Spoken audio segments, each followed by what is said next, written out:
అంటాడు, ఆకాశ పక్షులను చూడుడి, అవి విత్తవు, కోయవు, కొట్లలో కూర్చుకొనవు, పరలోకపు తండ్రి వాటిని పోషిస్తున్నాడు.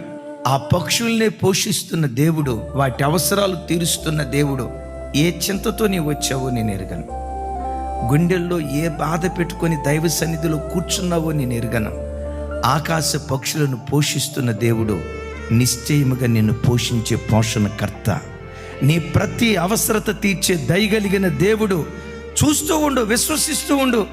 ఏ కాలంలో ఏది నీకు కావాలో ప్రతిదీ తన మహిమైశ్వర్యంలో దేవుడు నీకు సమకూరుస్తూ ఉంటాడు.